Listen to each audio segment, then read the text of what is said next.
Scientists have recently discovered Leonardo da Vinci's hidden passages under a medieval castle in Italy. They followed a newly found 15th century sketch by the creator of the Mona Lisa and found one of the unexplored architectural wonders from the age of the Renaissance. Construction of the Sforza Castle started back in 1358, but it was destroyed about a century later during a local crisis. Then, in 1450, Francesco Sforza, the Duke of Milan, decided to rebuild it on the old ruins. After he passed away, his son Ludovico took over and kept improving the castle.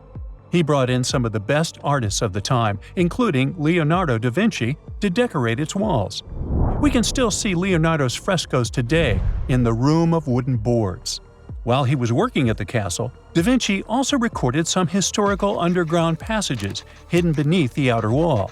The drawing, dated between 1487 and 1490, was found at the Institut de France in Paris.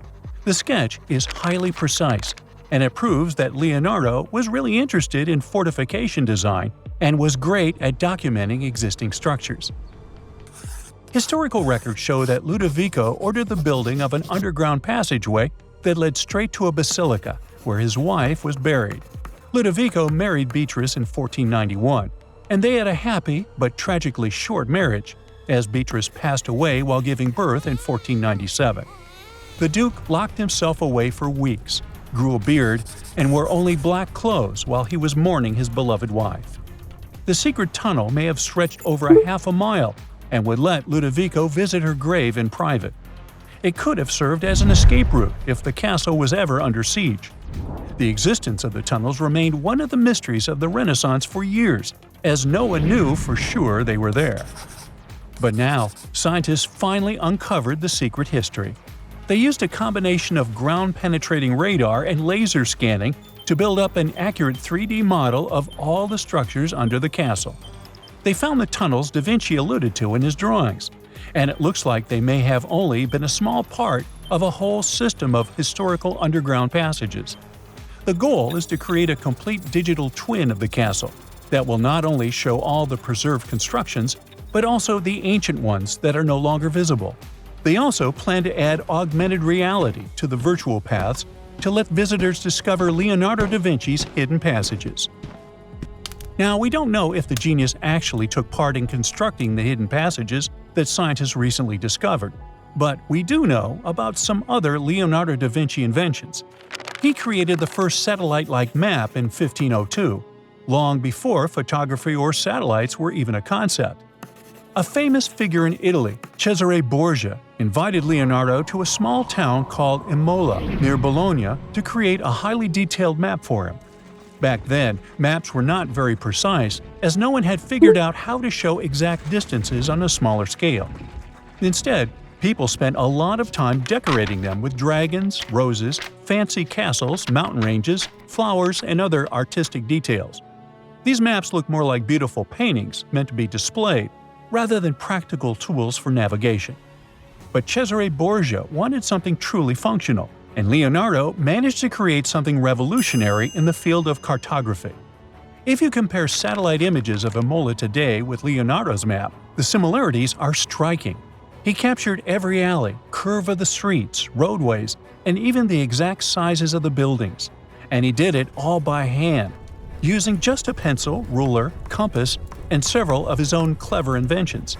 To gather all the necessary data, the genius walked through the streets for weeks using a large wheel that spun as he moved, recording the distance with a cable. Using the magnetic compass, he determined precise directions. He also developed a tool called the bussola, which measured angles inside a circle. With this, he could track the exact turns of each street and the size of the intersections. He figured out the distances between houses and major roads. Then, back at home, he used his notes and calculations to draw the map to scale with incredible precision. In his work, Da Vinci also used a technique developed by Florentine humanist Leon Battista Alberti. He created a mapping method where you could place an entire city inside a circle using polar coordinates. At the center of the city, 8 straight lines met, representing the main directions of a compass. Leonardo used this system to divide the town into 8 sections. He didn't overlook even the smallest buildings, which made his map one of the most advanced of its time. The Italian genius had a big dream to build a machine that could let people fly. He studied how birds, bats, and kites move through the air and designed a special flying machine. He believed that if he could copy their movements, humans might be able to soar like them. Da Vinci's design looked a lot like a bat, with two large pointed wings that stretched over 33 feet wide.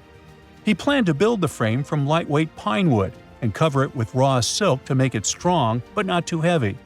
The person flying it would lie on their stomach on a wooden board in the center. To make the wings flap, the pilot had to pedal a crank with their feet, which was connected to a system of rods and pulleys. There was also a hand crank for extra power and even a headpiece to help steer. As the person moved their hands and feet, the wings would flap and twist, just like a bird's. But there was one big problem.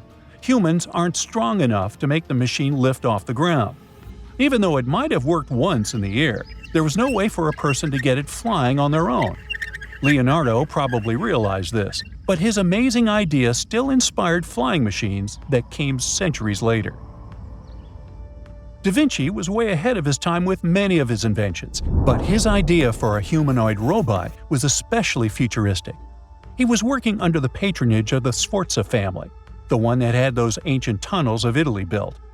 The genius designed a mechanical knight that could move its arms, turn its neck, and even open and close its mouth. Da Vinci had good knowledge of anatomy and the mechanics of body movements that helped him. His unusual creation used an external system of cables. A hand crank set it in motion, and there was also an internal gear-driven mechanism. About 450 years later, Da Vinci's detailed sketches of the robotic knight were rediscovered in the 1950s. Several researchers tried to recreate the robot from those sketches. In 2002, a roboticist who developed systems for NASA and Lockheed Martin took inspiration from the old notes and built a functioning model of Da Vinci's robotic knight. Another design Leonardo created for Duke Sforza was a special kind of bridge that could be taken apart and carried easily. It was made for defense forces who needed to cross rivers or moats while traveling. This bridge would swing across the water and land on the other side. It had wheels and used a rope and pulley system, so it could be set up quickly and packed away just as fast. To keep it steady, it even had a special weight to help balance it. Leonardo wrote in his notes that the bridge was light yet strong, and he designed several bridges like this for the Duke. One of his other designs was a bridge that could be built very quickly, and the defense forces would move across multiple rivers. As scientists continue to study Leonardo da Vinci's hidden passages, they reveal new chapters in human history.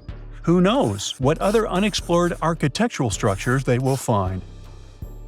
That's it for today. So hey, if you pacified your curiosity, then give the video a like and share it with your friends. Or if you want more, just click on these videos and stay on the bright side.